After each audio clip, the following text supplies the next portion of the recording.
Assalamualaikum warahmatullahi wabarakatuh. Perkenalkan, nama saya Amelia Nisa Duyanti dengan NIM 2211110401083 dari kelompok 11 Natrium.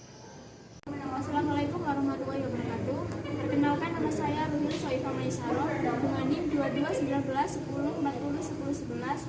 Di sini saya akan menjelaskan mengenai revolusi 4.0. Perkenalkan, nama saya Agnes Lauren Firdaus dengan NIM 221910401062. Saya dari kelompok 11 Natrium. Kok gini, Nes? Perkenalkan, nama saya Imamah Naila Amani dengan NIM 221910401035 dari kelompok 11 Natrium. Assalamualaikum warahmatullahi wabarakatuh. Perkenalkan, nama saya Melati Dwi Pramudita dengan NIM 22191040 dari kelompok 11 Natrium. Assalamualaikum warahmatullahi wabarakatuh. Perkenalkan, nama saya Cinta Nandi Nindung dengan NIM 221910401109. Perkenalkan, nama saya Yesina Bilanggraini dengan NIM 221910401043 dari kelompok 11 Natrium.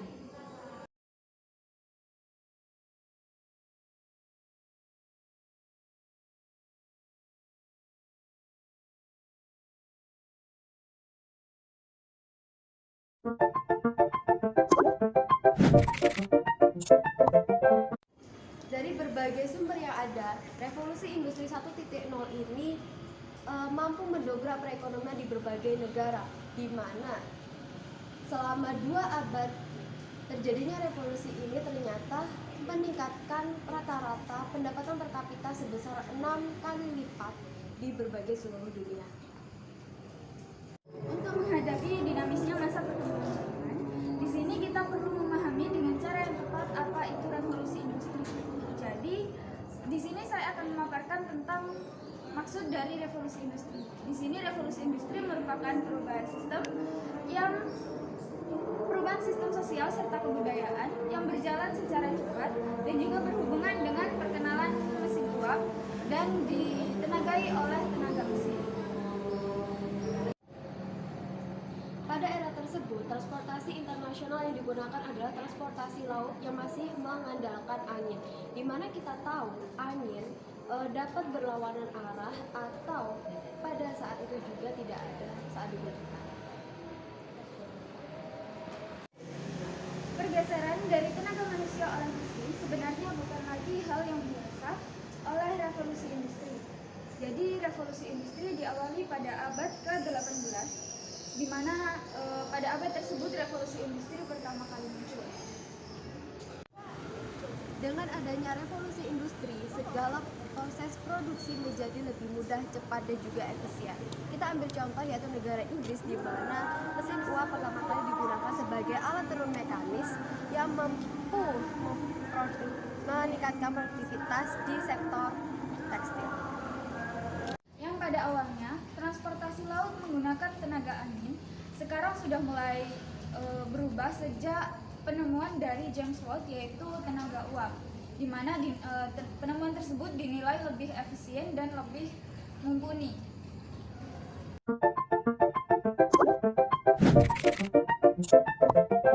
Revolusi Industri 2.0 adalah era revolusi yang terjadi sekitar awal abad ke-19 atau 1870-an dan berfokus kepada efisiensi mesin di setiap lini karena ditemukannya tenaga listrik.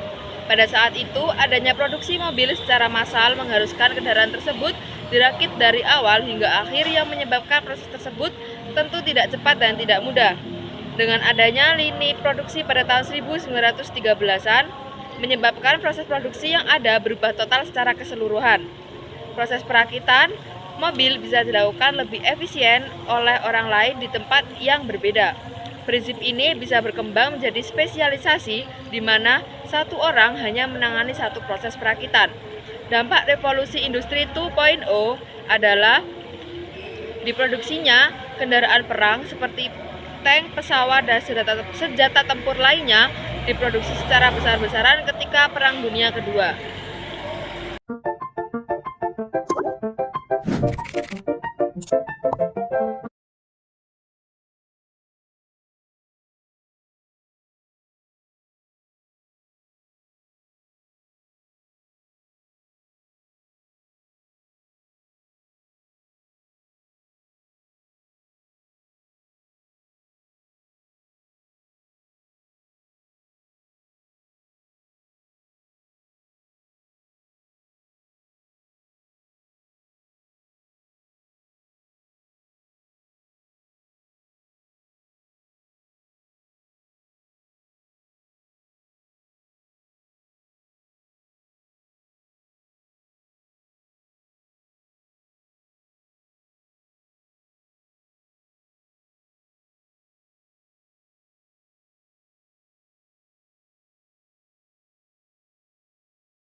Revolusi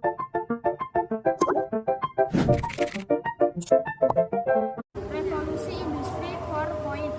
Revolusi Industri 4.0 yang terjadi pada awal abad ke-21 merupakan sebuah revolusi di mana manusia telah menemukan pola baru dengan adanya kemajuan teknologi yang terjadi begitu cepat sehingga mengancam berbagai perusahaan yang lebih konvensional. Berdasarkan pengalaman terdahulu, perkembangan industri yang ada sendiri telah memakan banyak korban yang membuat kemunduran berbagai sektor.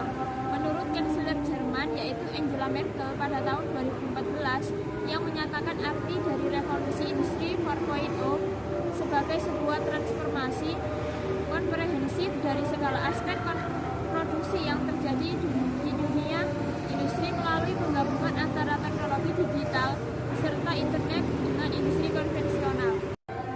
Selain itu, menurut Schlettenhard dan kawan-kawan pada 2015 mendefinisikan revolusi industri yang menekankan pada unsur kecepatan dan ketersediaan sebuah informasi, yaitu sebuah lingkungan industri di mana seluruh entitasnya dapat selalu terhubung serta mampu berbagi informasi dengan mudah antara satu sama lain. Dengan adanya revolusi industri 4.0 ini sendiri mengubah perspektif di mana ukuran perusahaan bukan lagi menjadi sebuah jaminan, tetapi sebagai perusahaan dapat beradaptasi dan memiliki kelincahan merupakan sebuah kunci keberhasilan untuk mencapai tujuan serta prestasi yang ada. Berbagai teknologi baru yang tadinya tidak pernah terpikirkan bermunculan seperti layanan ojek online, layanan pembayaran melalui gadget hingga warung digital yang bermunculan di tengah revolusi industri yang ada saat ini. Jika kita melihat revolusi yang ada dalam skala industri, revolusi yang terjadi tersebut meningkatkan kemampuan software serta internet yang dapat membuat peningkatan efisiensi dalam sebuah perusahaan. Salah satu contohnya adalah penggunaan software untuk mengumpulkan data histeris mesin yang dapat digunakan untuk mengatur maintenance bulanan serta secara otomatis.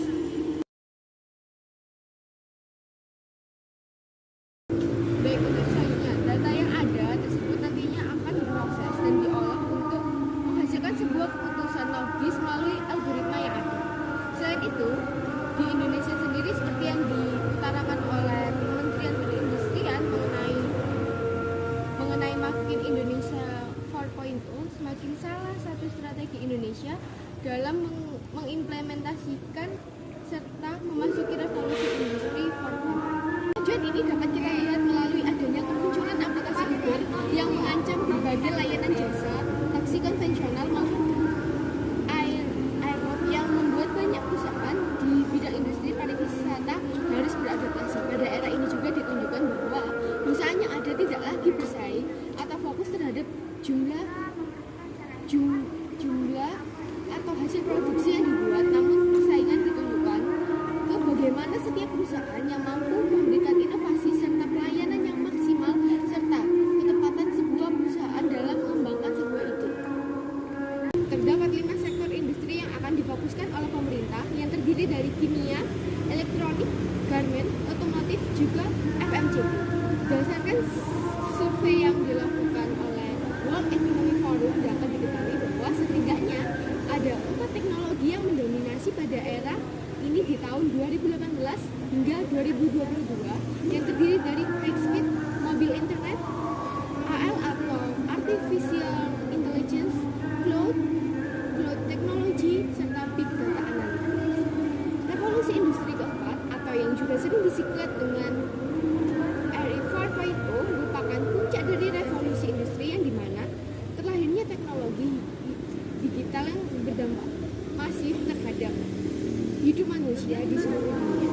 Seperti halnya yang dibahas pada bulan teknologi informasi dan komputer di era revolusi industri. Survei tersebut juga menunjukkan bahwa 92 perusahaan yang ada di Indonesia yang akan mengimplementasikan penggunaan big data analytics ini sebagai salah satu bentuk teknologi utama di perusahaan. Dengan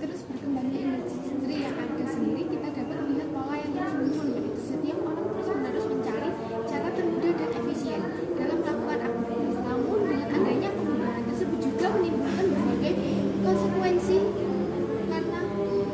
karena pergerakannya yang sangat cepat. Jika sebuah perusahaan yang ingin bertahan pada kelasnya persaingan antar industri di revolusi industri 4.0, ini alat atau mesin hanya dijadikan sebuah pemicu, dan agen membawa perubahan adalah tenaga kerja atau sumber manusia itu sendiri.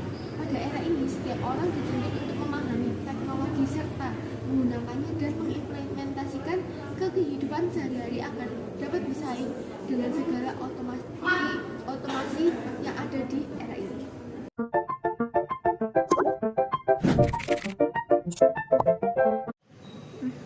Di sini saya akan menjelaskan tentang revolusi 5.0.